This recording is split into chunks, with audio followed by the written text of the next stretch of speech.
నమస్కారం అండి. Indira's kitchen and living కి సాదర ఆహ్వానం. ఎలా ఉన్నారండి అందరూ? ప్రారబ్ధ కర్మ ప్రకారం ఒకేలాంటి ప్రావీణ్యతలు కలిగి సమానంగా రాణించగలిగే అవకాశాలను భగవంతుడు కల్పించినప్పటికీ స్వయంకృతాలు అయిన మంచి సాంగత్యం సంస్కారాలు లేని మూలంగా వారి వారి భవిష్యత్తులు ఎలా మారిపోతాయో అన్నదానికి ఉదాహరణకు ఈ ఉదంతమే తీసుకోండి. భారతరత్న ప్రఖ్యాత క్రికెట్ క్రీడాకారుడైన సచిన్ టెండూల్కర్ చిన్నతనంలో క్రికెట్ ప్రాక్టీస్ చేస్తున్నప్పుడు అతనితో సమానంగా, ఇంకా చెప్పాలి అంటే ఇంకొంచెం మెరుగ్గానే అక్కడే ప్రాక్టీస్ చేసిన ఇంకొక ఇద్దరు ఆటగాళ్ల భవిష్యత్తు మంచి సాంగత్యం సంస్కారం లేని మూలంగా సచిన్ టెండూల్కర్తో సమానమైన కీర్తిని ఎందుకు అందుకోలేకపోయారో చూడండి. ఒక అతని బ్యాటింగు ఫుట్ వర్క్ చూసి నేర్చుకోవడానికి ప్రత్యేకంగా సచిన్ టెండూల్కర్ ముంబై దాదర్ జిమ్ఖానాకి వెళ్లేవట. భవిష్యత్తులో అతను ప్రపంచంలోనే ప్రముఖ క్రికెట్ క్రీడాకారుడు అవుతాడు అని సచిన్ విశ్వసించేవాడు కూడానండి. కానైతే ఆ క్రీడాకారుడి స్వయాన తమ్ముడు క్రిమినల్ అసాంఘిక చర్యలతో నిత్యం పోలీసులు ఇంటికి రావడం, ఇంటిలోని వారందరినీ పోలీస్ స్టేషన్స్కు పిలవడం, ఆ తమ్ముణ్ణి జైల్లో పెట్టినప్పుడు తరచూ జైలు చుట్టూ తిరగడం జరుగుతూ ఉండేదిట.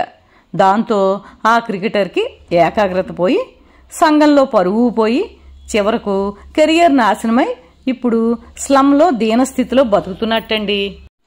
తన ప్రమేయం లేకున్నా చెడ్డవాడైన తమ్మునితో ఉన్నందున అతనికి సాంగత్య దోషం కలిగింది.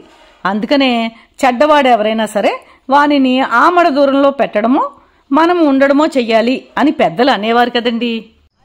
అదే మైదానంలో సచిన్ టెండూల్కర్తో ప్రాక్టీస్ చేసి అంతర్జాతీయ క్రికెట్లో సచిన్ కన్నా ముందరే టెస్టు సెంచరీలు సాధించి ఓహో అనిపించుకున్న మరో క్రీడాకారుడు తనకు వచ్చిన ఖ్యాతి కీర్తి మూలంగా విర్రవీగుతూ వ్యసనాల బారిన పడి పతనమయ్యట్టండి.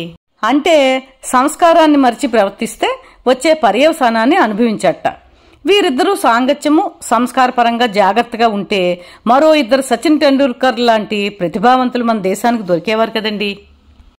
అందుకనే ఎవరైనా సరే చెడ్డవారితో సాంగత్యం చేయకుండా దూరం పెట్టడం, ఎంతటి శిఖరాలను అధిరోహించినా మన మూల సంస్కారాలను వదులుకోకుండా ఉండడం అప్పటికీ ఇప్పటికీ రేపటికి ప్రతి ఒక్కరికి కుటుంబానికి దేశానికి శ్రేయస్కరం కదండి.